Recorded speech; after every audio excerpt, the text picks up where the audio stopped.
kedatangan saya hari ini di Makassar dengan Pak Ketua Pak Jimli, dengan Pak Saf, Pak Ketum DMI.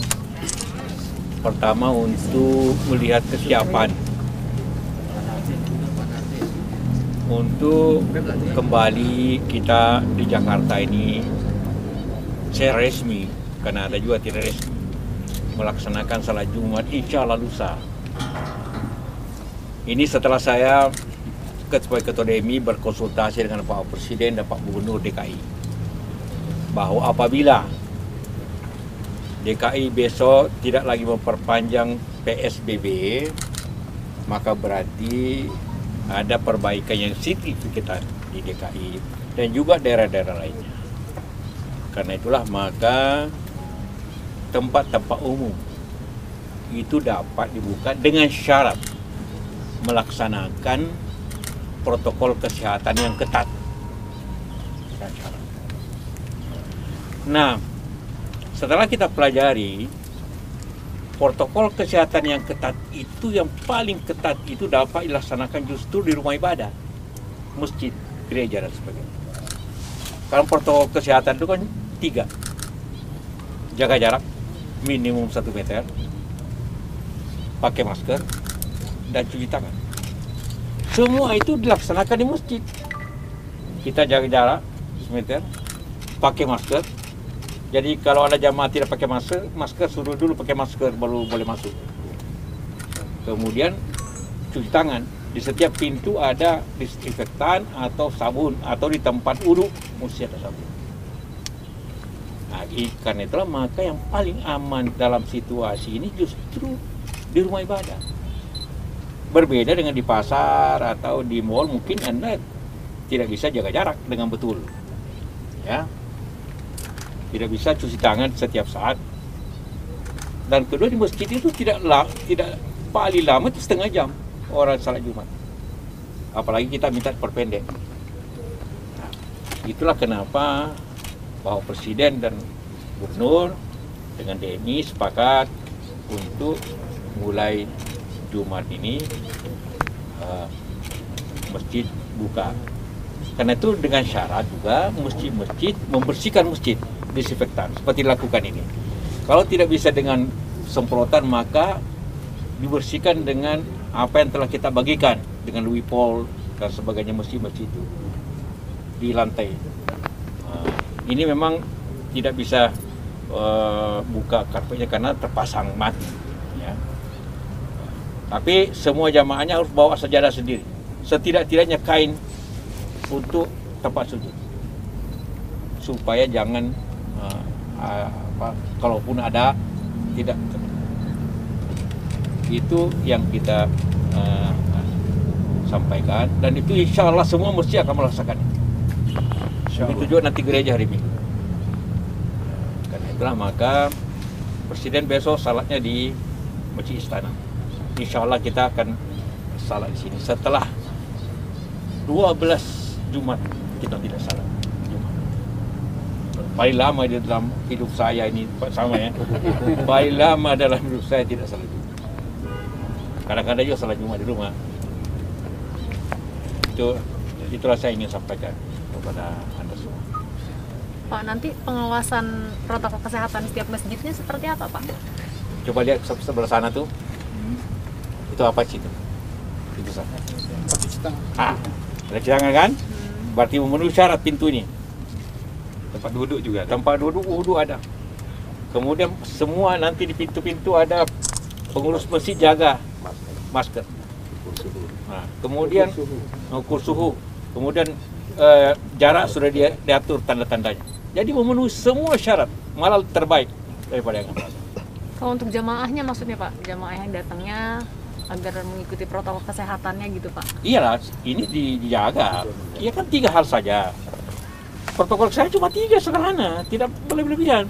Lu pakai masker masuk, lu cuci tangan, lu jaga jarak. Cuma itu. Tidak ada yang rumit-rumit amat sebenarnya aturan itu. Insyaallah jamaah siap. Menegaskan aja Pak, nanti kalaupun nanti pas tanggal 4 itu diperpanjang lagi sama DKI Jakarta, akankah tetap dibuka atau seperti apa? Ya kalau tidak diperpanjang berarti masih ada bahaya. Jadi syaratnya itu tidak diperpanjang. Itu. Berarti tetap menunggu besok gitu Pak? Ya, sama dengan ini dan juga daerah lain. Nah, tapi daerah yang sudah aman dari 120 wilayah itu silakan.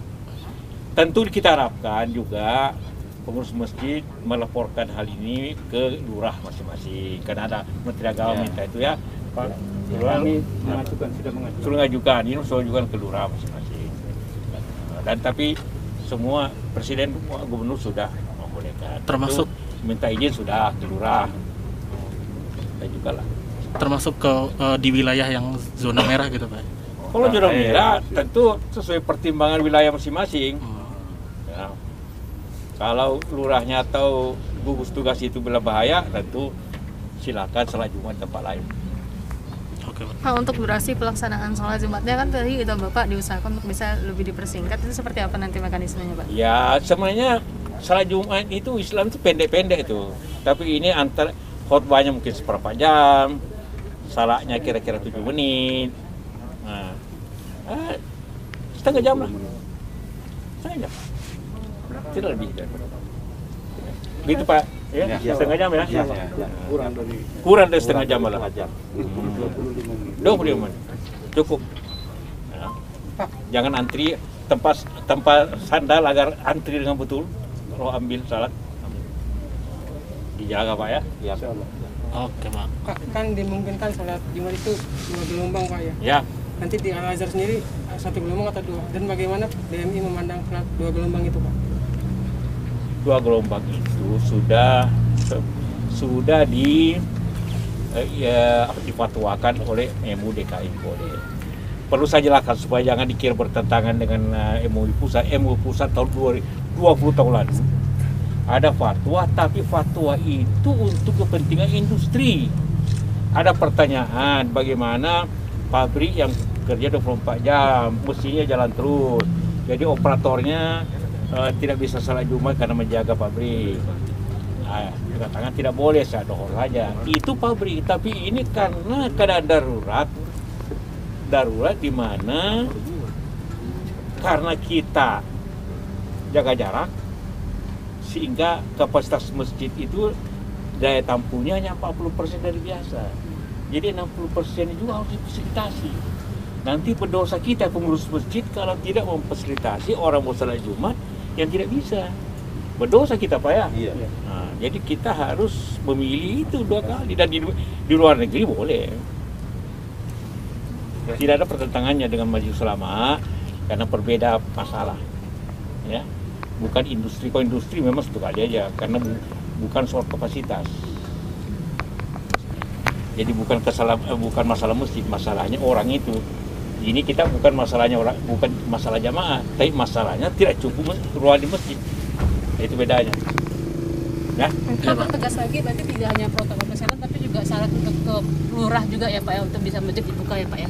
Ya, bisa diberitahu kalau lurah bahwa dibuka. Tapi prinsipnya ini kan daerah gubernurnya sudah buka. Pertama, kenapa masjid harus dulu buka sebelumnya lain? Suatu negara harus ada rohnya. Roh keagamaan kita mesti berdoa. Nanti setelah ini baru kantor dan mall bisa buka. Setelah masjid buka, gereja buka, silakan yang lain buka. Ya, aduh, ada rohnya bangsa ini.